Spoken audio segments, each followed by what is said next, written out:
अस्सलाम वालेकुम मैम शहबाज। अभी जो लेटेस्ट रिजल्ट आया कैफ का, तो उसमें जो पासिंग रेशियो है वो हम देख रहे थे। उसमें हमारा अभी थर्ड लोएस्ट जो रिजल्ट आया है 29%, वो बिजनेस लॉ का है। मैं क्योंकि बिजनेस लॉ पढ़ा रहा हूँ, तो आई थॉट कि आप लोगों के साथ उसको डिस्कस किया जाए कि एक ऐसा सब्जेक्ट जिसको इजी समझा जाता है, जो कि कंपैरेटिवली है भी easy as compare to other numerical subjects, वो ऑब्वियसली इजी है। ये आपका कैफ का एक वन ऑफ टू सब्जेक्ट्स हैं जो बिल्कुल प्योरली थ्योरी है। एक तो ये हो गया और एक सीलो, ये प्योर थ्योरेटिकल सब्जेक्ट्स हैं, बाकी में न्यूमेरिकल्स आ जाते हैं। ठीक है, तो थ्योरी को आम हालात में हम आसान समझते हैं।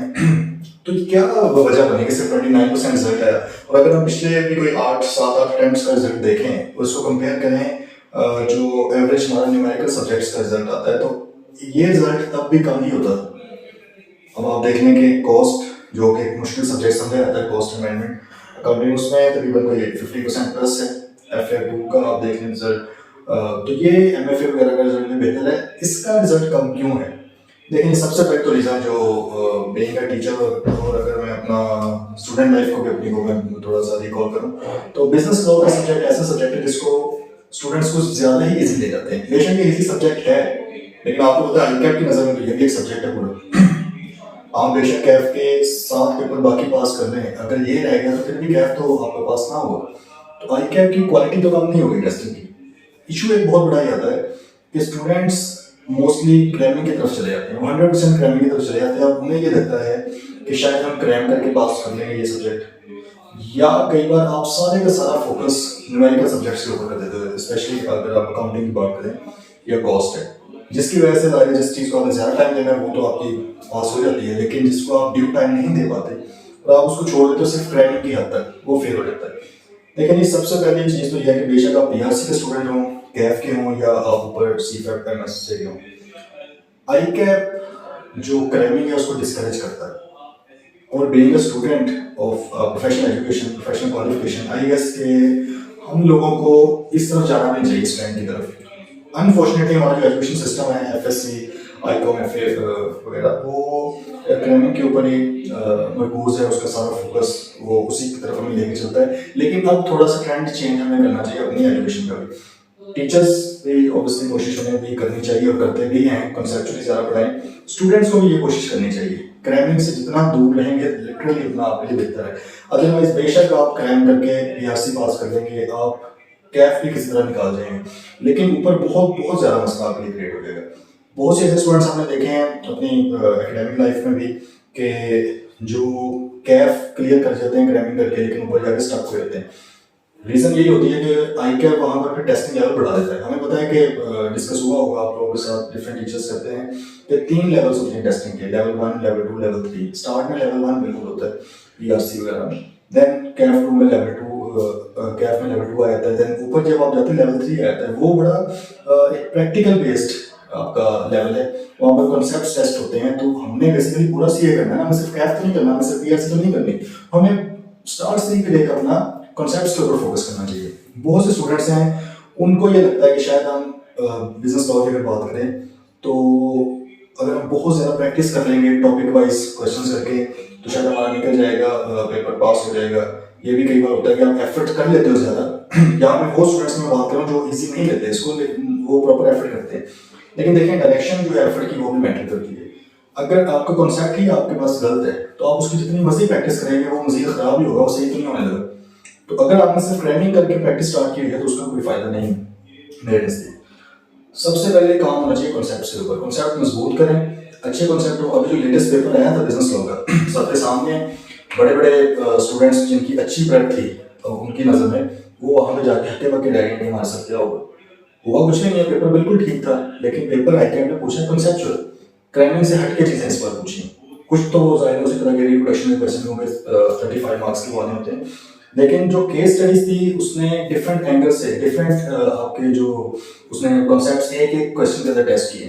अब वहाँ पर कॉन्सेप्ट्स वाली बात आती थी, लेकिन कई स्टूडेंट्स ने सिर्फ एक वर्ड देखा और उसी की तरफ लग गया, पूरे का पूरा छाप के आ गए वहाँ पे। ये ज़्यादती है, ये आप अपने साथ भी ज़्यादती कर रहे हैं और ऑब्वियसली क्वालिटी आई कैप ये डिमांड नहीं करता आप लोगों से being a professional student, professional qualification student होते हुए।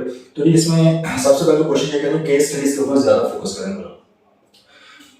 जो कॉन्सेप्चुअल स्टडी करें, क्रैमिंग को छोड़ें, उसका फिर हल क्या है दूसरा चीज़ों को रिटेन करने का। देखें उसका हल ये होता है कि बजाय इसके कि आप एक ही बार चीज़ को पढ़ें और उसको रट्टा मार लें। लेट्स से अगर आप एक पेज को पढ़ते हैं उसको अगर आपने रटना हो, प्रॉपर आपने क्रैम करना हो और रिटेन करने के एंगल से, तो वो आई गेस आपको मेरा आधा पौना घंटा लगता होगा उसको प्रॉपर याद करने में।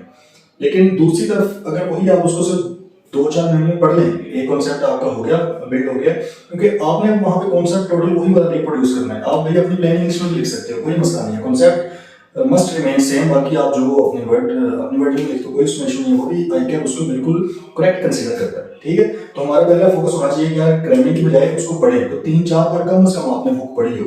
एक बार याद करके साइड पे ना करें बुक को, इस तरह हिफ्स नहीं करना हमने, ना क्या हमसे रिक्वायर करता है। हमने उसको 3-4 बार पढ़ना है, हमारे पढ़ने में भी इजी रहेगी। पहले इजीली आप पढ़ ले तो जस्ट लाइक नॉवल आप जिस तरह पढ़ते हैं आप उसको पढ़ें। 3-4 बार जब आप पढ़ोगे वो आपके माइंड के अंदर मैप बन जाएगा पूरा इंशाल्लाह कि कहाँ पे कौन सी चीज़ लिखी हुई है।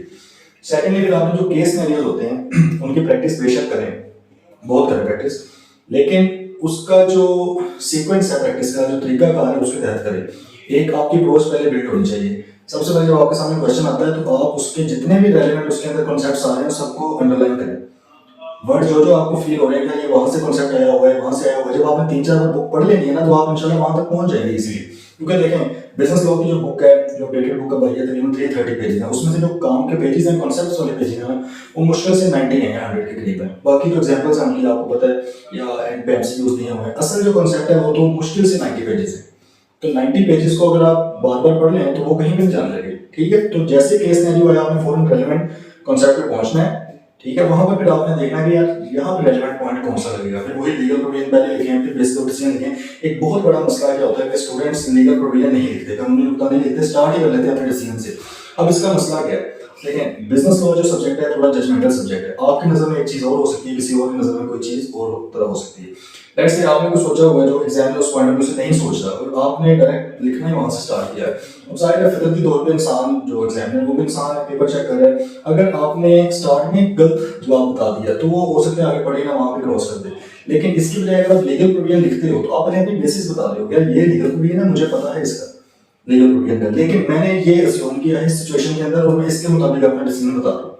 इस केस में आपको बेशक आपका वो कॉन्सेप्ट जहाँ पे आप मतलब जो रिजल्ट है, जो कंक्लूजन है वो आपका ठीक ना भी हो, लेकिन एग्जामिनर ये देखेगा कि भाई इसको लीगल प्रोविजन का पता था, इसने अपने एंगल से जो बात लिखी है उसके मुताबिक इसका जवाब ठीक है कि नहीं। तो आपका चीज सही भी हो सकती है, सही बिल्कुल ना भी हो, आपको एटलीस्ट कुछ ना कुछ मार्क्स जरूर मिलेंगे।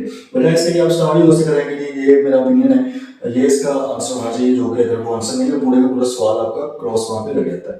ठीक है, तो इन चीज़ों पे मेरा यही मशवरा है कि इस पर फोकस करें, ज़्यादा इस पर काम करें, कॉन्सेप्ट्स को इजी ना लें, कॉन्सेप्ट्स के ऊपर काम करें। छोटी छोटी तो देखें चीज़ें हैं बिजनेस लॉ के अंदर, उसी के अंदर वो आपको अगर घुमाना चाहे तो वो आपको घुमा देता है। घूमते आप कब हैं, अगर आपको बेसिक उसके जो फाउंडेशन हैं उनका आइडिया नहीं है। ठीक है, अगर आप बेसिक्स के साथ जुड़े रहेंगे ना, फॉर एग्जाम्पल कॉन्ट्रैक्ट एक्ट की अगर हम बात करें, आपको बड़े क्लियरली पता है कि एग्रीमेंट होता क्या है भाई। एग्रीमेंट के अंदर ऑफर एक्सेप्टेंस आपकी कंसीडरेशन का होना लाजमी है। जैसे ही कोई क्वेश्चन है उसके अंदर आपको एक भी चीज मिसिंग नजर आ रही है, आप उधर पहुंच गए भाई कॉन्ट्रैक्ट ही नहीं है, क्योंकि ये कॉन्ट्रैक्ट होता वो होता, एग्रीमेंट होता तो क्योंकि इसमें कंसीडरेशन लेट्स से अगर मिसिंग है तो आप कह सकते हो नहीं ये तो कॉन्ट्रैक्ट भी नहीं होगा क्योंकि ये तो एग्रीमेंट ही नहीं है।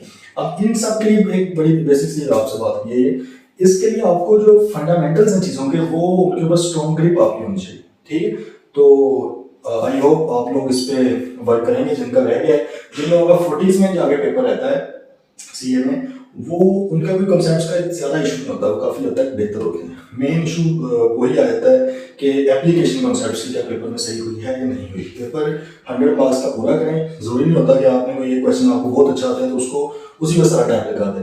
अगर 10 मार्क्स का क्वेश्चन है उसमें से कभी भी आपको 12 मिलने लगे तो 10 से मिलने हैं आपको मैक्सिमम। ठीक है, तो बजाय इसके आप 10 लेने के चक्कर में आप किसी और कोई 8-10 नंबर का क्वेश्चन छोड़ दें, आप ये सबको करें। ठीक है, क्योंकि समंदर की तरह है आपका जो सीए है, इसमें आई कैप डेप्थ आपकी ज्यादा चेक नहीं करता, आई कैप चेक करता है विड्थ कि भाई नॉलेज का आपका वसी कितना नॉलेज है। ठीक है, उसकी गहराई नॉलेज की इतनी ज्यादा टेस्ट नहीं की जाती, कोई भी क्वेश्चन बहुत ही ज्यादा मुश्किल नहीं आपको आएगा।